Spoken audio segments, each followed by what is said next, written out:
बिस्मिल्लाहिर्रहमानिर्रहीम। आज हम बनाने जा रहे हैं बीफ की देगी हलीम। उसके लिए सबसे पहले मैंने यहाँ पर 1 पाव मैंने जौ लिया है, और यहाँ पर मैंने 1 पाव के करीब चने की दाल ली है।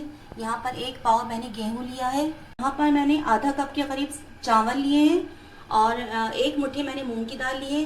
आधा पाव के करीब मैंने मसूर की दाल ली है, और मैंने 1 मुट्ठी ही माश की दाल ली है।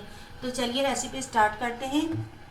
अब हम इन तमाम दालों को और गेहूं जौ को अच्छी तरह से धो के मैं साफ़ करके उसके बाद मैं आपको बताती हूँ। अब यहाँ देखिए, मैंने सारी दालों को और गेहूं और जौ को अच्छे तरीके से साफ़ करके धो के मैंने यहाँ रख लिया है। यहाँ मैंने नीम गर्म पानी लिया है एक भगोने के अंदर। अब इन तमाम दालों को मैं इसके अंदर शामिल कर दूंगी।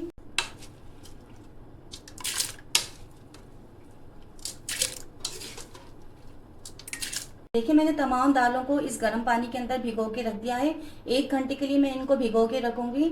उसके बाद फिर हम आपसे मिलते हैं। अब देखिए, 1 घंटा हो चुका है दालों को भीगते हुए। अब इसी के अंदर मैं हरी मिर्ची शामिल कर दूंगी, 5 से 6 अदद। अब मैं इसके अंदर 1 चाय का चमचा भर के हल्दी शामिल कर दूंगी। इसे अब हम चूल्हे पे चढ़ा देंगे।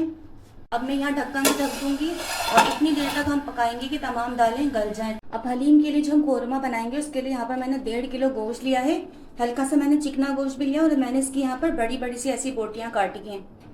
मसाले इसके अंदर जाएंगे। उसमें शामिल है 1 चमचा नमक, 1 चाय का चमचा पिसी हुई लाल मिर्च, 1 चाय का चमचा हल्दी, 1 चाय का चमचा पिसा हुआ गरम मसाला। यहाँ मैंने 1 कप तेल लिया है, और 1 चमचा मैंने भर के पिसा हुआ धनिया लिया है।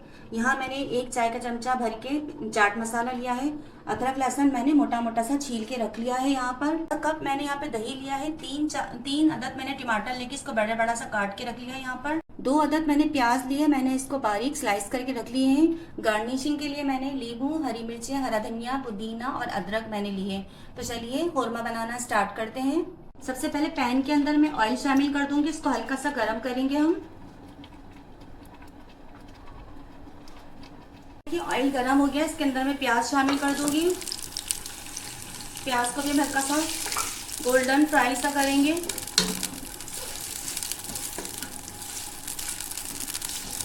देखिए, प्याज गोल्डन होना स्टार्ट हो गई। अब मैं इसके अंदर गोश्त शामिल कर दूंगी।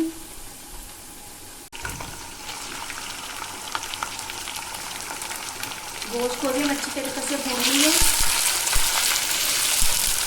इतना भूनेंगे कि गोश्त का कलर चेंज हो जाए। तकरीबन 4 से 5 मिनट मैं गोश्त को भूनूंगी अच्छी तरीके से।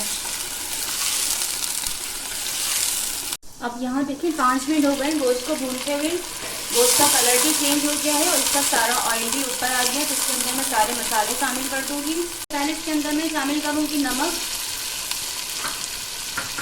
पिसी हुई लाल मिर्च, हल्दी पाउडर, पिसा हुआ धनिया, चाट मसाला 1 चाय का चमचा। थोड़ा सा पानी मैं इसके अंदर शामिल करूंगी। इसे मैं भूनूंगी अच्छे तरीके से।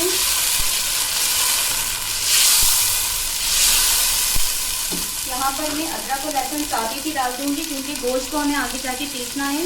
तो मैं अदरक लहसुन साबित ही डाल दूंगी इसके अंदर। इसे भी मैं अच्छी तरीके से भूनूंगी।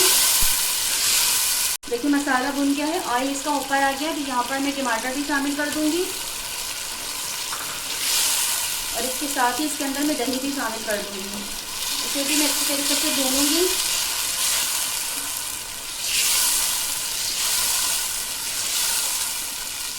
इसे हम इतना भूनेंगे कि अभी टमाटर थोड़े से नरम हो जाए, दही का पानी भी थोड़ा सा खुश्क हो जाए। यहाँ देखिए, टमाटर और दही भून चुका है अच्छी तरीके से। अब यहाँ पर मैं पानी शामिल कर दूंगी 4 गिलास के करीब, और इसे बिल्कुल धीमी आंच पर मैं गलने के लिए रख दूंगी। यहाँ देखिए, दालें भी गल रही हैं। अब मैं आपको यहाँ पे छोटे से टिप देते हुए चलूँ। जब इस तरह से बॉइलिंग पॉइंट आ जाए दालों के अंदर, तो हम यहाँ 1 चमचा भर के खाने का सोडा शामिल कर देंगे। इससे दालें एक तो जल्दी गलती भी हैं, और दूसरा दालों के अंदर एक लैस सा पैदा होता है। तो आप ये चाहें तो ये ट्रिक यूज़ कर सकते हैं। अब यहाँ देखिए, दालें बिल्कुल गल चुकी हैं अच्छी तरीके से, और इसके अंदर लैस देखिए कितना अच्छा आया है। अब मैं तमाम दालों को ये पीस लूँगी, और इसी तरीके से मैं गोश्त गलने के बाद गोश्त को भी पीस लूँगी। फिर उसके बाद हम आपसे मिलते हैं। यहाँ देखिए मैंने सारी दालों को पीस लिया है अच्छे तरीके से। ये देखिए पूरी दालें मैंने पीस के रख ली हैं। अब हम कोरमा देखते हैं। हाँ देखिए कोरमा भी बिल्कुल डन है, गोश्त बिल्कुल गल चुका है। इसी तरीके से गोश्त को भी मैं पीस के दालों के अंदर मिक्स कर लूंगी। मैं गोश्त को भी इसमें मैंने पीस लिया, वो भी मैं इसमें शामिल कर दूंगी। इसे हम अच्छी तरीके से मिक्स करेंगे। एक भगोने के अंदर मैंने पानी गर्म होने के लिए रख दिया था।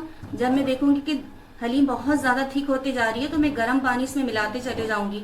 ठंडा पानी बिल्कुल नहीं मिलाना है, हमें सिर्फ गर्म पानी ही मिलाना है। देखिए मैंने गोश्त को और दालों को मिक्स कर लिया है। इसमें मैंने 2 गिलास के करीब मजीद गर्म पानी शामिल किया था। अब मैं इसके अंदर गोटा लगाना स्टार्ट करती हूँ। दाल घोटने की मदद से मैं लगाऊंगी गोटा और तकरीबन हम 10-15 मिनट तक इसकी मदद से गोटा लगाते रहेंगे। इससे जो है वो हलीम में बहुत अच्छे तरीके से रेशा भी पैदा होता है और एक तरह से थिकनेस भी बहुत अच्छी आती है। तो हम 10-15 मिनट तक इसके अंदर घोटा लगाते रहेंगे।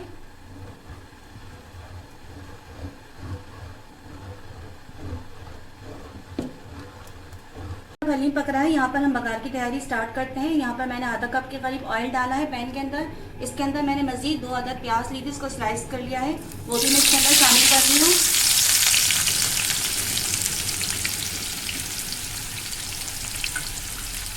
प्याज को मैं गोल्डन फ्राई करूंगी। जब तक गोल्डन फ्राई होगा फिर इसके बाद हम आपसे मिलते हैं। हाँ देखिए प्याज ब्राउन हो गई है, मैं इसमें से आधी प्याज अलग कर लूंगी।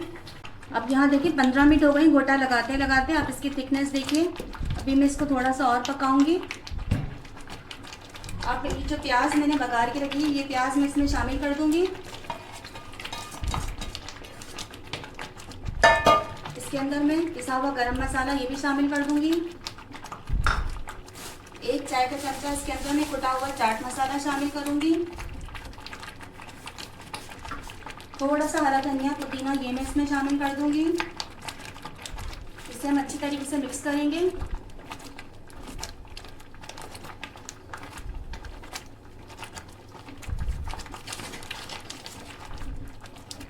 इन तमाम चीज़ों को मैंने मिक्स कर दिया है। अब यहाँ पर मैं तकरीबन 4 से 5 मिनट इसे बिल्कुल धीमी आंच पे दम पे रखूंगी। फिर मैं आपको फाइनल डिश आउट करके बताती हूँ। चलिए मज़ेदार देगी बीफ हलीम बिल्कुल तैयार है। इसके साथ जो लवाजमात जाते हैं वो मैंने अलहदा से सर्व करे हैं यहाँ पर। अगर आपको आज की मेरी रेसिपी पसंद आई है प्लीज़ मेरे चैनल को ज़्यादा से ज़्यादा लाइक करिए, शेयर करिए, कमेंट्स करके मुझे ज़रूर बताइएगा कि आपको आज की मेरी रेसिपी कैसी लगी। नेक्स्ट वीडियो तक के लिए अल्लाह हाफिज़।